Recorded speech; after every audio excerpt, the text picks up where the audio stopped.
Good morning students. तो आज हम पढ़ेंगे साइंस क्लास 9 चैप्टर 3। और जो हमारा चैप्टर है वो है atoms and molecules. Atoms and molecules.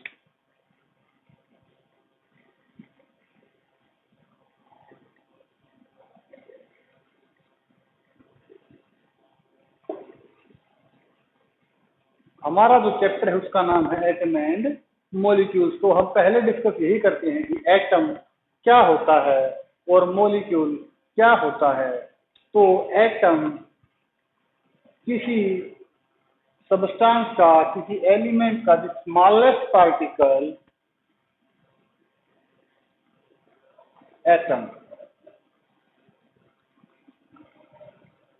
Hindi में बोलते हैं परमाणु। तो एटम क्या होता है? Atom the smallest particle, the smallest particle of an element which have all the properties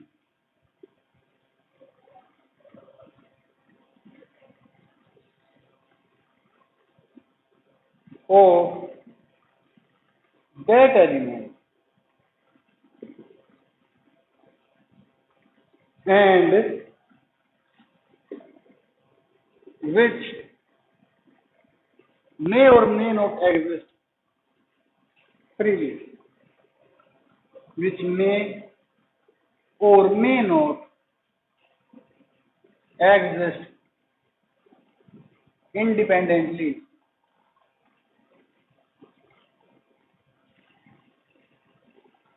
तो एटम क्या होता है? एटम किसी एलिमेंट का वो सबसे छोटा कण होता है जिसमें उस एलिमेंट की सभी प्रॉपर्टीज होती हैं, उसके सभी गुण होते हैं और वह स्वतंत्र रूप से पाया भी जा सकता है और नहीं भी पाया जा सकता, क्योंकि जो एलिमेंट ज्यादा रिएक्टिव होते हैं उनके जो एटम्स हैं वो मॉलिक्यूलर फॉर्म में पाए जाते हैं। तो हम पहले एटम की डेफिनेशन को देखते हैं। तो एटम क्या होता है? एटम किसी एलिमेंट का वो सबसे छोटा कण होता है जिसमें उस एलिमेंट की सभी प्रॉपर्टीज होती हैं। और अब हम देखते हैं कि एटम एक्चुअल में कैसा होता है।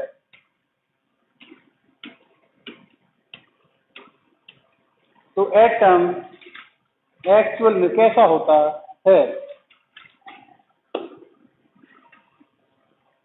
सबसे पहले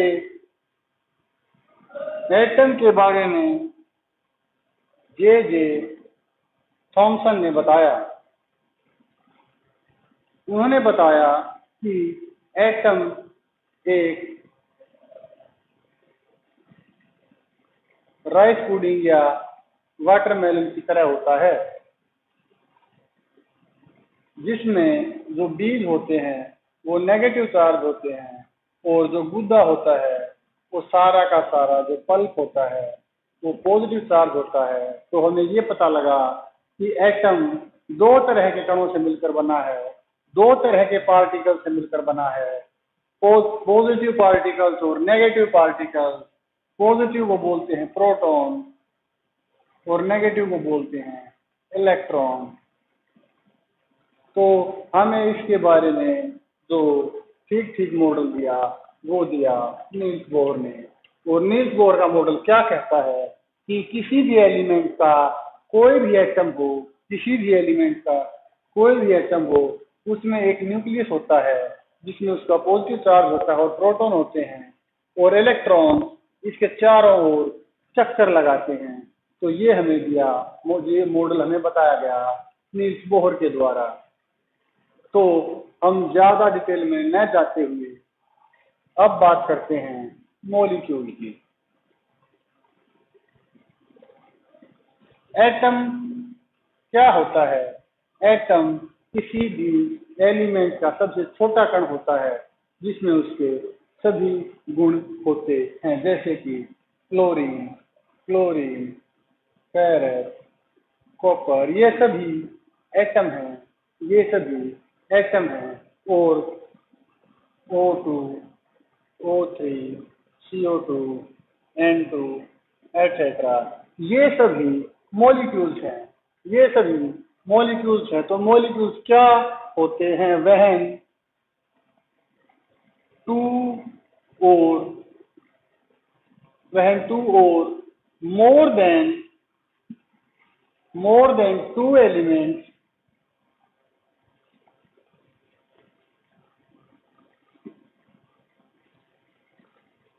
when two or more than two elements, two atoms of same or different elements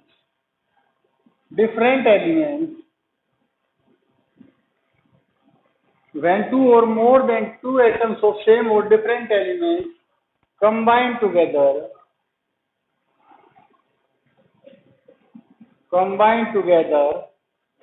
they form molecule। तो मॉलिक्यूल को हिंदी में अणु बोलते हैं, मॉलिक्यूल को हिंदी में अणु बोलते हैं। तो जो मॉलिक्यूल होता है वो क्या होता है? जब दो या दो से अधिक एटम, चाहे वो एक एलिमेंट के हो चाहे वो अलग अलग एलिमेंट्स के हों, जब आपस में जुड़ते हैं तो वो क्या बनाते हैं? मॉलिक्यूल। जिस तरह यहाँ पर अगर हम O लिखते हैं तो इसका मतलब है ये O का, ऑक्सीजन का एटम है। और जब हम O2 या O3 लिखते हैं तो हम मानते हैं कि ये ऑक्सीजन का मॉलिक्यूल है, ये भी ऑक्सीजन का मॉलिक्यूल है, ये ऑक्सीजन है, ये ओजोन है, ये कार्बन डाइऑक्साइड है। तो मॉलिक्यूल्स क्या होते हैं? जब दो या दो से अधिक एटम, चाहे वो सेम एलिमेंट के हों या वो डिफरेंट एलिमेंट्स के हों, जब आपस में कंबाइन करते हैं तो वो मॉलिक्यूल बनाते हैं। और मॉलिक्यूल फ्रीली एग्जिस्ट कर सकता है एंड मॉलिक्यूल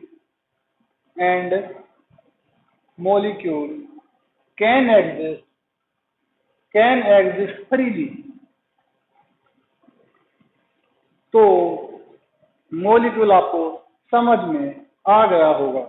तो अब हम देखेंगे एटॉमिक मास क्या होता है।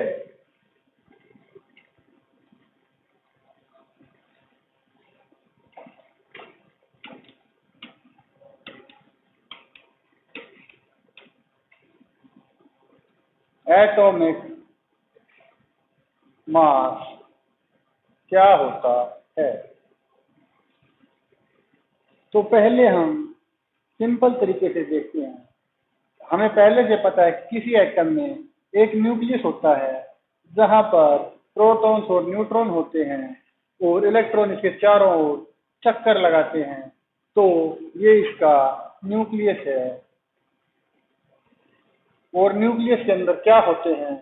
Proton plus neutron. तो किसी भी एटम का एटॉमिक मास निकालना बहुत ही सिंपल है। Atomic mass number of protons plus number of neutrons. और क्योंकि न्यूट्रॉन और प्रोटॉन का मास तकरीबन सेम होता है, तो देखिए ये है कार्बन 12। तो इसका मतलब क्या है कि ये कार्बन का जो एटम है इसके अंदर 6 प्रोटॉन और 6 न्यूट्रॉन हैं और इसके चारों तरफ 6 इलेक्ट्रॉन चक्कर लगा रहे हैं, 2 इनसाइड एंड 4 आउटसाइड।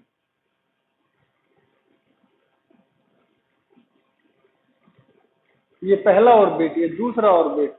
तो न्यूक्लियस में क्या होता है? Proton plus neutron. तो इसका एटॉमिक नंबर तो 6 होगा और एटॉमिक मास होगा 12। तो हम कह सकते हैं कि इसके अंदर 6 प्रोटॉन और 6 न्यूट्रॉन हैं। और नॉर्मली हम एटॉमिक मास को कैसे मेजर करते हैं।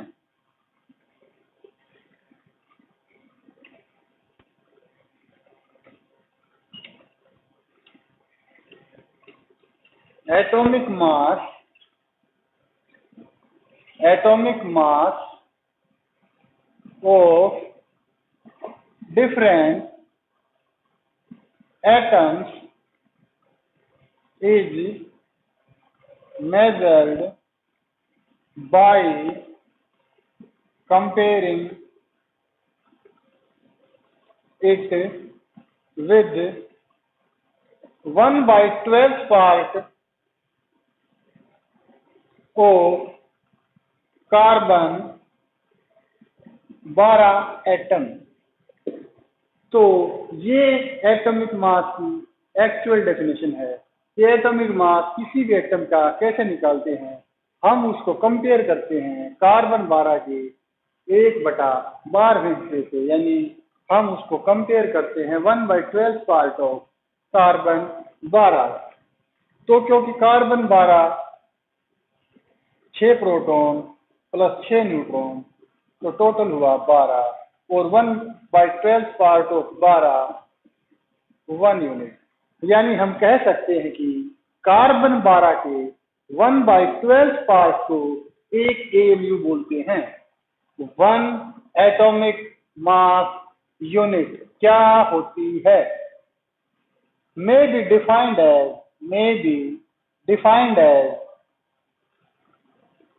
1/12 part of कार्बन 12 एटम। तो एक AMU, या सिंपली हम इसको U भी लिख देते हैं, क्या होती है?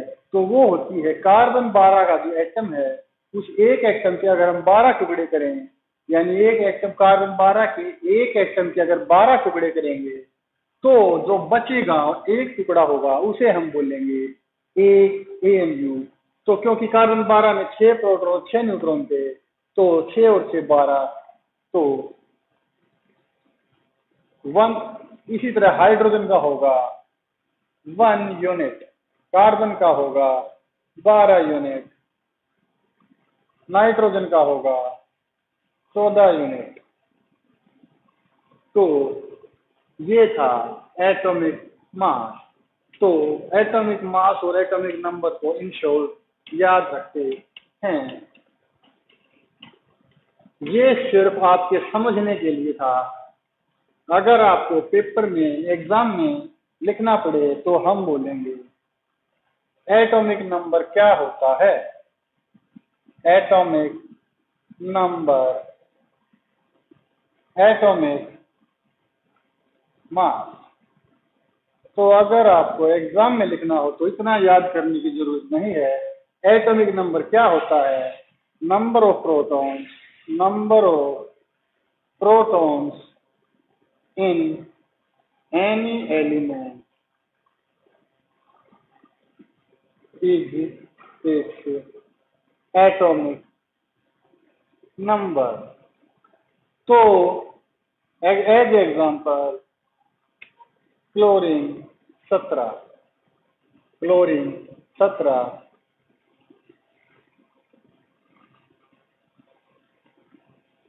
सोडियम 11। इसका क्या मतलब? इसका मतलब ये है कि क्लोरीन के पास 7 प्रोटॉन, 7 न्यूट्रॉन और 7 इलेक्ट्रॉन है, और प्रोटॉन पर पॉजिटिव चार्ज होता है, प्रोटॉन पर पॉजिटिव चार्ज, इलेक्ट्रॉन पर नेगेटिव चार्ज, और न्यूट्रॉन पर कोई भी चार्ज नहीं होता है। तो एटॉमिक मास कैसे बताते हैं? Atomic mass is equal to number of protons plus number of neutrons. Proton plus neutron किसी भी एटम का एटॉमिक नंबर, एटॉमिक मास बताएगा। जैसे कि नाइट्रोजन का एटॉमिक नंबर 7 होता है, तो इसमें 7 प्रोटॉन प्लस 7 न्यूट्रॉन, तो इसका एटॉमिक मास होगा 14, इसका एटॉमिक मास होगा 14। तो ये था हमारा एटॉमिक नंबर और एटॉमिक मास। अब हम देखेंगे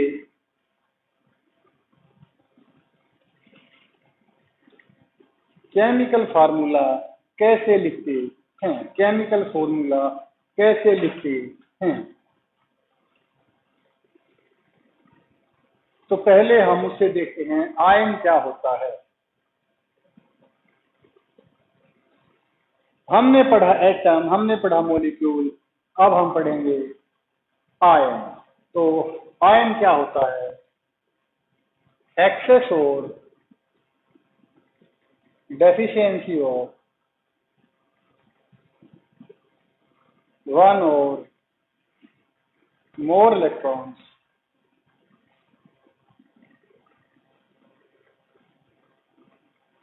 in a species is called ion। तो आयन क्या होता है? ये किसी भी एलिमेंट पर, किसी भी एटम पर या तो इलेक्ट्रॉन्स की अधिकता होती है या उनकी कमी होती है, तो इससे क्या बनते हैं? आयन। हम इसको फिर एग्जांपल के द्वारा समझते हैं। मान लीजिए ये सोडियम है, सोडियम में 11 प्रोटॉन और 11 न्यूट्रॉन होते हैं, और मान लीजिए ये हो गया इसका न्यूक्लियस। तो हम प्रोटॉन न्यूट्रॉन को नहीं लिखते, तो मान लीजिए ये है सोडियम, एटॉमिक नंबर 11, तो इसके अंदर 11 ही क्या होंगे? प्रोटॉन। तो पहले ऑर्बिट में 11 प्रोटॉन और 11 ही electron. Electron positive, proton positive, electron negative होगा। तो पहले ऑर्बिट में 2 इलेक्ट्रॉन, दूसरे में 8 इलेक्ट्रॉन,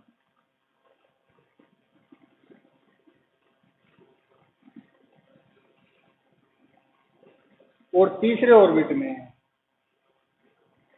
1 इलेक्ट्रॉन, क्योंकि इसके पास इसका एटॉमिक नंबर 11 ही है, तो 11। दूसरी तरफ देखिए क्लोरीन, क्लोरीन का एटॉमिक नंबर 17 है, तो 17 प्रोटॉन। तो पहले में 2 इलेक्ट्रॉन, दूसरे में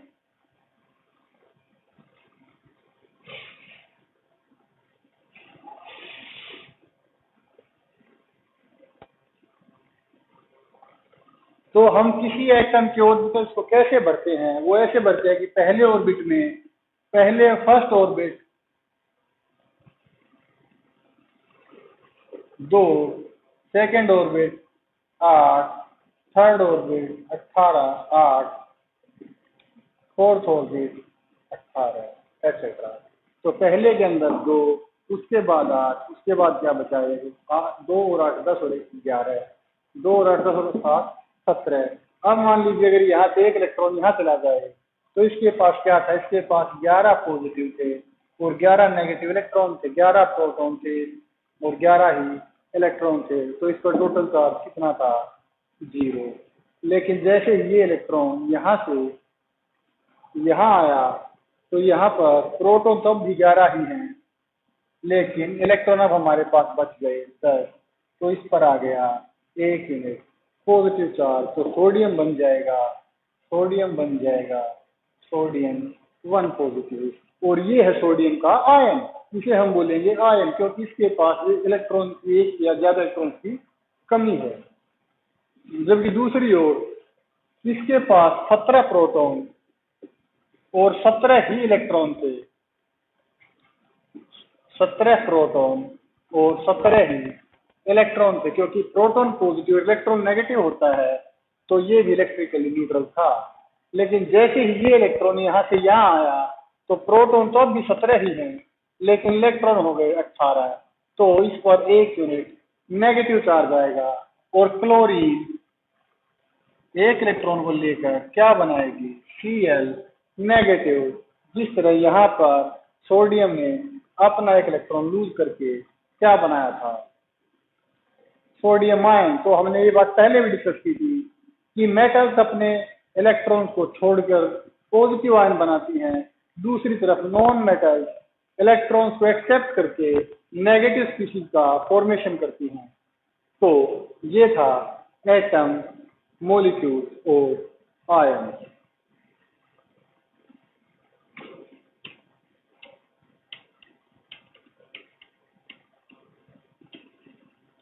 अब मैं आपको how to write chemical formula, how to right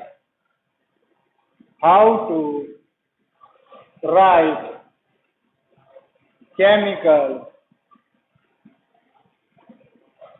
formula.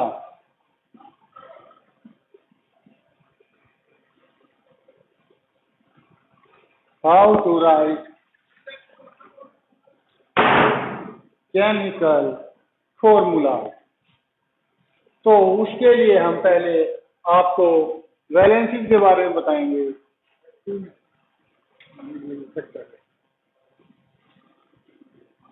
हम आपको तो वैलेंसी क्या होती है? Valency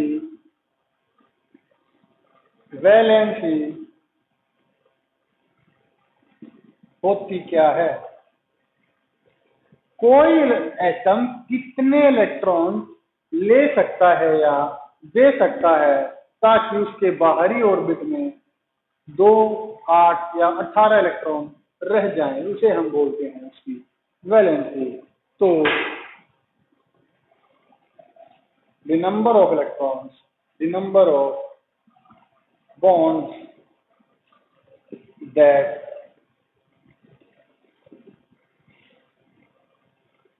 an atom can form is called its valence। तो कोई एटम कितने बॉन्ड बना सकता है उसे हम बोलते हैं उसकी वैलेंसी। तो इसको हम दूसरे तरीके से ये बोल सकते हैं कि कोई एटम कितने इलेक्ट्रॉन्स को शेयर करता है उसे हम बोलते हैं उसकी वैलेंसी। आपको ये बात इस तरह समझ जल्दी आएगी। कैसे? मान लीजिए कोई हाइड्रोजन का एटम है, इसके पास एक प्रोटॉन और एक इलेक्ट्रॉन है, तो ये हो गया एक इलेक्ट्रॉन। ये दूसरा हाइड्रोजन एटम है और ये इसका भी इलेक्ट्रॉन है, और दोनों के ही पहले ऑर्बिट में एक इलेक्ट्रॉन है, और दोनों को ही अपने पहले ऑर्बिट में 2 इलेक्ट्रॉन चाहिए, क्योंकि ऑर्बिट को भरने के लिए 2, 1, 18, 18, 32 इस तरह चलता है। तो क्या होगा, ये दोनों अपने अपने इलेक्ट्रॉन्स की शेयरिंग करेंगे और क्या बनाएंगे, देखिए। जो ये है, ये क्या करेंगे, ये हाइड्रोजन, ये इसका इलेक्ट्रॉन, ये हाइड्रोजन, ये इसका इलेक्ट्रॉन। हम इसको अगर छोटे तौर पर डिनोट करें तो क्या होगा, ये हाइड्रोजन इन दोनों को अपने अंदर काउंट करेगा और ये हाइड्रोजन इन दोनों को अपने अंदर काउंट करेगा। तो जब ये काउंट करता है तो ये कहता है कि 2 इलेक्ट्रॉन मेरे पास हैं। ये काउंट करता है तो 2 इलेक्ट्रॉन इसके पास है, तो इसका भी डुप्टेट पूरा हो गया, इसका ऑर्बिटल भी पूरा भर गया। लेकिन इलेक्ट्रॉन किसी ने किसी को नहीं दिया, सिर्फ एक इलेक्ट्रॉन इसका और एक इलेक्ट्रॉन इसका, इन दोनों ने अपने इलेक्ट्रॉन की शेयरिंग की है और 2 इलेक्ट्रॉन की शेयरिंग से एक बॉन्ड बनता है। तो हाइड्रोजन की वैलेंसी 1 है। इसी तरह अगर ऑक्सीजन की देखें, ऑक्सीजन का एटॉमिक नंबर होता है, ऑक्सीजन का एटॉमिक नंबर होता है 8। तो पहले के अंदर 2, दूसरे के अंदर 1, 2, 3, 4, 5, 6।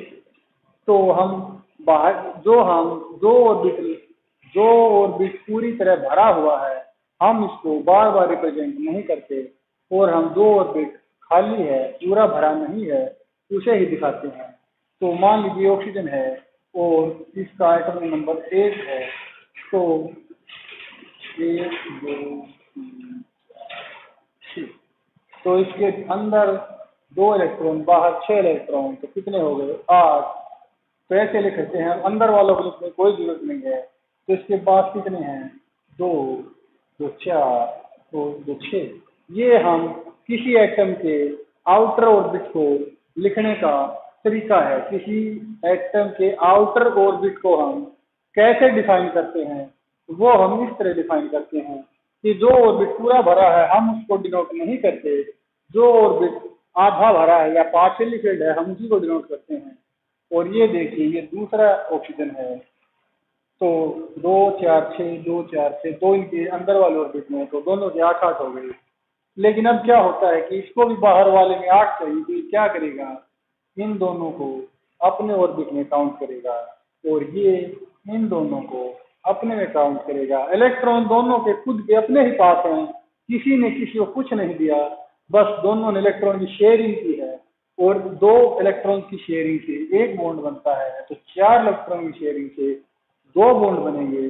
तो हमने यही बोला था कि कोई एटम कितने इलेक्ट्रॉन्स को शेयर करता है या कितने इलेक्ट्रॉन्स या कितने बॉन्ड फॉर्म करता है, वो होती है उसकी वैलेंसी, वो होती है उसकी वैलेंसी।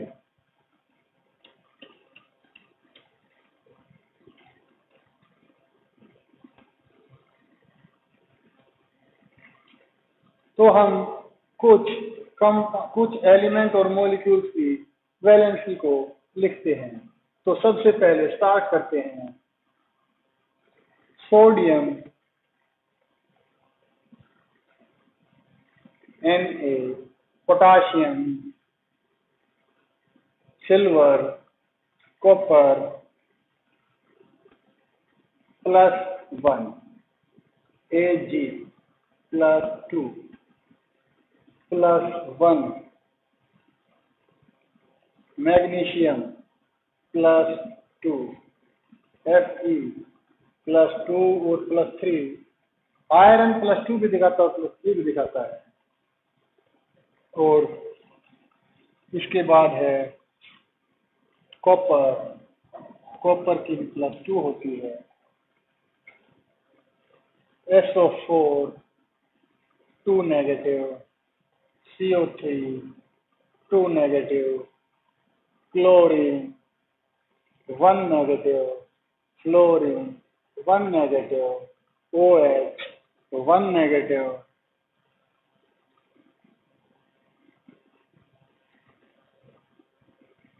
तो ये कुछ ऑक्सीजन -2, तो ये कुछ कॉमन वैलेंसीज हैं जिनका हम बार बार प्रयोग करेंगे किसी फॉर्मूले को लिखने के लिए। जिस तरह एल्यूमिनियम है, एल्यूमिनियम की होती है +3।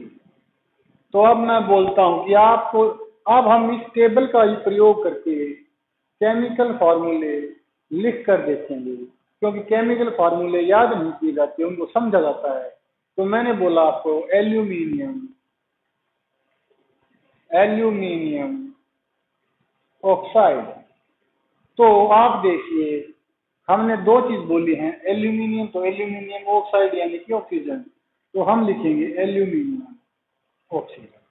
तो ये हमारी रफ इक्वेशन है जो कि बिल्कुल गलत है, लेकिन हमने ये जो हमें बताया गया है उसी के अकॉर्डिंग लिखी है। क्या बताया गया था, एल्यूमिनियम ऑक्साइड, तो एल्यूमिनियम ऑक्साइड। अब क्योंकि ये फॉर्मूला गलत है और इसको ठीक कैसे करें वो हम इस टेबल को देखकर करेंगे। तो इसमें आप देखिए, एल्यूमिनियम की वैलेंसी है +3, तो आप इसकी वैलेंसी को लिखिए +3। इसके बाद ऑक्सीजन की वैलेंसी कहाँ पर है, वो है -2। तो इसकी +3 और इसकी -2। तो अगर हमें फॉर्मूला लिखना हो तो हम क्या करेंगे, हम इसको इससे मल्टीप्लाई करेंगे और इसको इससे मल्टीप्लाई करेंगे। कैसे, हम लिखेंगे Al2O3। हम एल्यूमिनियम को 2 से और ऑक्सीजन और 3 से मल्टीप्लाई करेंगे, क्योंकि इन दोनों का एलसीएम 6 आएगा। तो क्योंकि इसकी वैलेंसी +3 है और एल्यूमिनियम 2 है, तो टोटल है +6।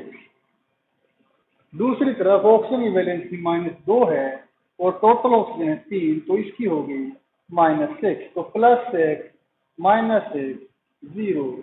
तो टेक्निकली किसी भी मॉलिक्यूल को न्यूट्रल होना चाहिए, तो फॉर्मूला लिखने का सबसे आसान तरीका यही है कि पहले उसका एक रफ इक्वेशन लिखो और उसके बाद उसको उनकी वैलेंसी के अकॉर्डिंग बैलेंस कर दो। तो इस तरह हम लिखते हैं केमिकल फॉर्मूला। हम एक दो और लिख कर देखते हैं। हम लिखते हैं एल्यूमिनियम क्लोराइड, एल्यूमिनियम क्लोराइड। तो हमने क्या बोला है, एल्यूमिनियम, तो लिखिए एल्यूमिनियम, क्लोराइड इसका मतलब है क्लोरीन।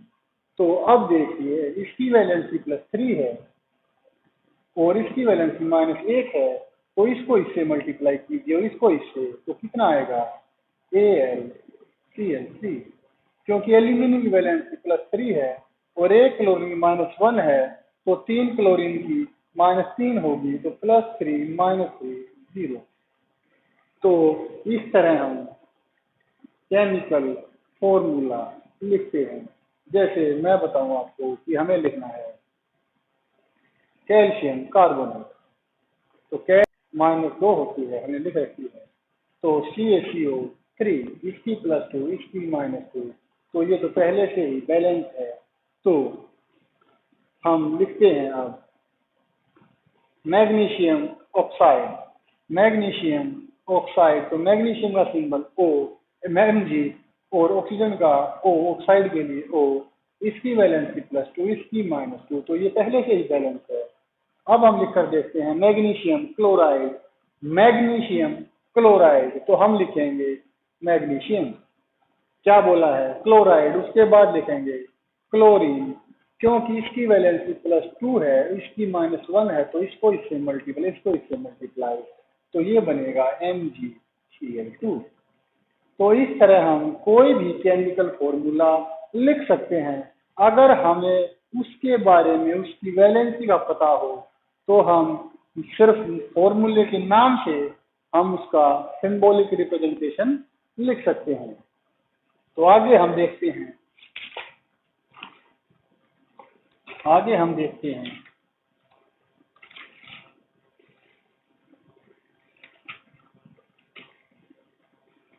Molecular mass. एक दो एग्जाम्पल और लेते हैं, जैसे अमोनिया, अमोनिया होती है NH3। अब नाइट्रोजन की जो वैलेंसी होती है वो होती है -3, तो हाइड्रोजन की +1, तो 3 की +3।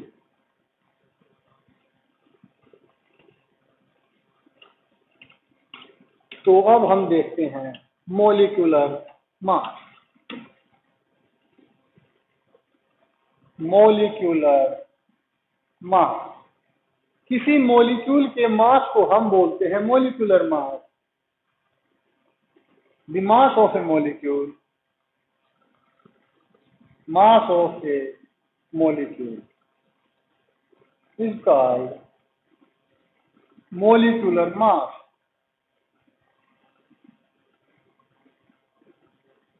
Eg, देखिए किसी मॉलिक्यूल के मास को हम मोलिकुलर मास बोलते हैं। कैसे, अगर मान लीजिए हमारे पास CO2 है, तो ये एक मॉलिक्यूल है और इसके अंदर एक कार्बन है, कार्बन का जो मास है वो है 12, ऑक्सीजन का जो मास है वो है 16। तो हमारे पास कितने ऑक्सीजन हैं, 2 हैं, तो 16 को 2 से मल्टीप्लाई कीजिए और इन सभी को, इसके अंदर एक कार्बन और 2 ऑक्सीजन है, तो कार्बन का मास है 12 प्लस 2 ऑक्सीजन है और एक का मास है 16, तो 16 दूनी 32, ये आ गया 44। तो इस तरह हम किसी भी मॉलिक्यूल का मोलिकुलर मास निकाल सकते हैं। जैसे देखिए H2, अब हाइड्रोजन का एटॉमिक मास 1 होता है और कितने हाइड्रोजन हैं, 2 हैं, तो H2 का मोलिकुलर मास 2 होगा। इसी तरह O2, एक ऑक्सीजन का जो एटॉमिक मास है वो है 16, तो 2 का कितना होगा, क्योंकि एक का एटॉमिक नंबर, एक ऑक्सीजन का एटॉमिक मास 16 है और इस मॉलिक्यूल में 2 ऑक्सीजन है, तो टोटल मास होगा 32। इसी तरह नाइट्रोजन का N2 नाइट्रोजन मॉलिक्यूल का मास क्या होगा? नाइट्रोजन का मास होता है 17 और क्योंकि 2 नाइट्रोजन है प्लस 17 नहीं 14 होता है 14 प्लस 14 14 प्लस 14 28। तो इस तरह हम कैलकुलेट करते हैं मोलिकुलर मास। मोलिकुलर मास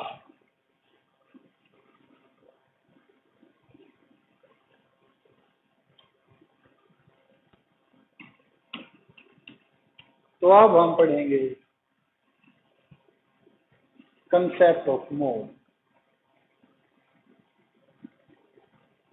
मोल क्या होता है? मोल भी पदार्थ को मेजर करने का एक तरीका है। जिस तरह 1 दर्जन में 12 केले आते हैं, 1 क्विंटल में 100 केजी होते हैं, इसी तरह 6.02 into 10 raised to power 22 particles makes a मोल। तो ये है एक मोल। 6.022 गुना 10 की पावर 23 पार्टिकल्स मिलकर एक मोल बनाते हैं। जैसे 100 केजी 1 क्विंटल 12 1 डजन, इसी तरह 6.022 into 10 raised to power 23 particles makes 1 mole। तो 6.022 गुना 10 raised to power 23 पार्टिकल्स मिलकर एक मोल बनाते हैं। तो हम mass relation between mole and mass molecular mass in gram. अब हम देखेंगे कि एटॉमिक मास और मोल में relation between how to convert gram into moles, how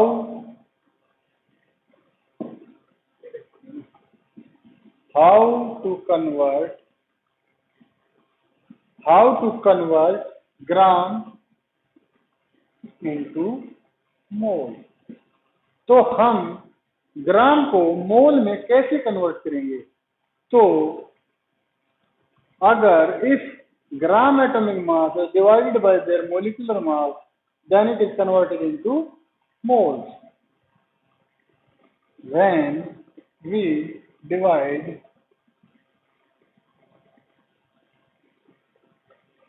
mass of a substance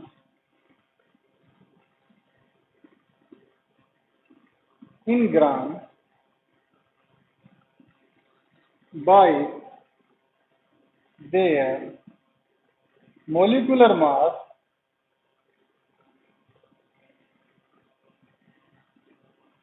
it is converted into मोल। कैसे? जब हम किसी सब्सटेंस के मास को ग्राम में लेते हैं और उसको उसके मोलिकुलर मास से भाग कर देते हैं तो हमारे पास जो बचता है वो बचता है मोल। जैसे कि as a example convert 16 gram oxygen in mole. तो ये कहता है कि 16 ग्राम हमारे पास ऑक्सीजन है और उसे हम मोल में कन्वर्ट करेंगे। तो कैसे कन्वर्ट करेंगे? मास in gram 16 gram atomic mass of oxygen कितना है वो भी है 16।